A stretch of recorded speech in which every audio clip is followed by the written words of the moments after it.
আসসালামু আলাইকুম। আমি সার্ভেয়ার মোহাম্মদ মেহেদী হাসান ও civil code survey commissioner Thakurgaon.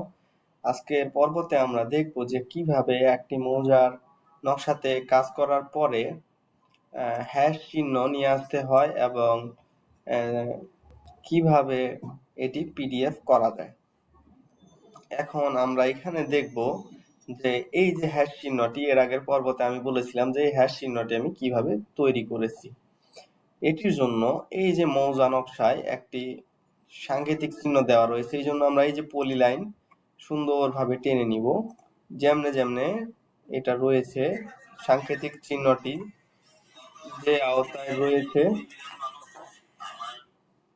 যেভাবে রয়েছে আমরা সেম প্রসেসে এই যে এই সাংকেতিক চিহ্নটি এঁকে নিব।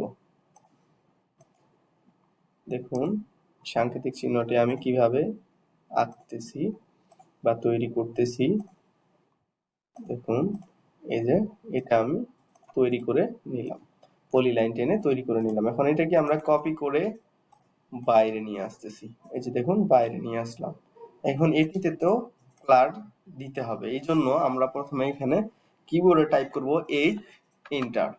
এটি হচ্ছে মূলত হ্যাশ করা। এই জন্য এই যে ঘরের ভিতরে একটি ক্লিক করলাম, দেখুন সাথে সাথে এটি কালারে কনভার্ট হয়ে গেছে বা দিক নির্দেশনা দিয়ে দিয়েছে। এই জন্য আমরা এখন কপি করে এটাকে স্কেল রাইট বাটনে ক্লিক করে স্কেল নিয়ে ছোট বড় করে নিতে পারবো। এই হ্যাশটি কিভাবে করেছি সেটি আশা করি বুঝতে পেরেছেন। এখন আমরা দেখব যে এই ডিমার্কেশনটি আমরা কিভাবে পিডিএফ এ কনভার্ট করব। এই জন্য আমরা কিবোর্ডে টাইপ করব control P. Control P type করার পরে এই ইন্টারফেসটি ওপেন হবে। ওপেন হওয়ার পরে এখানে দেখুন প্রিন্টার প্লটার, এখানে নেমের অপশনে যদি প্রিন্ট করতে চাই তাহলে প্রিন্টারের নাম দিব। আমরা পিডিএফ তৈরি করব যাতে পরবর্তীতে আমরা প্রিন্ট করতে পারি। এই জন্য এই যে দেখুন ড্রয়িং টু পিডিএফ পিসি3 ক্লিক করলাম। ক্লিক করার পরে এখানে দেখুন পেজ সাইজ। এখন আপনি পেজ সাইজ কি দিবেন, আপনার মন মতো অনেকগুলি সাইজ রয়েছে, আপনি দিতে পারবেন। এই জন্য আমি এখানে A4 সাইজে প্রিন্ট করব, যেহেতু সচরাচর সব জায়গায় A4 প্রিন্ট পাওয়া যায়।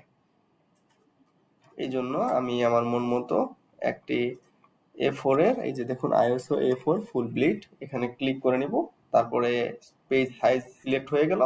এখন এখানে দেখুন প্লট এরিয়া, এখান থেকে এই যে উইন্ডোতে ক্লিক করলাম। উইন্ডোতে ক্লিক করার পরে আবারও যে ডান পাশে উইন্ডো রয়েছে এই উইন্ডোতে ক্লিক করার পর দেখুন সাথে সাথে এখন আমাদের বলতেছে কতটুকু আমরা প্রিন্ট করব বা কপি করব। এই যে দেখুন এই প্রিন্টে আমি এই সাইজ সিলেক্ট করে দিলাম।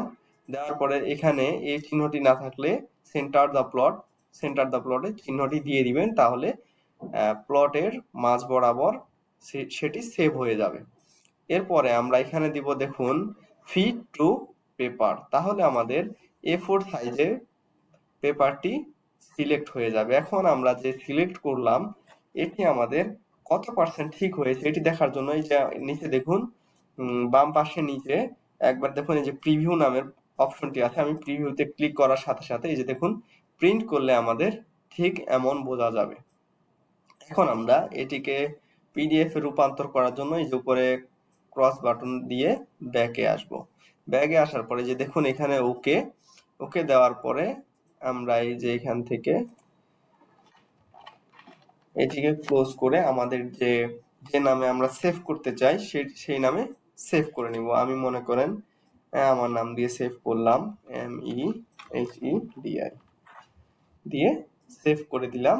আমাদের দেখুন পিডিএফটি কত সুন্দরভাবে সেভ হয়ে গেছে। এখন আপনি এটি মন চাইলে যেখানেও পাঠাইতে পারবেন, অথবা হোয়াটসঅ্যাপে নিয়ে বা মোবাইলে নিয়ে এটিকে প্রিন্ট করে নিতে পারবেন। তো আশা করি বুঝতে পেরেছেন যে কিভাবে অটোক্যাডে পিডিএফ করতে হয়।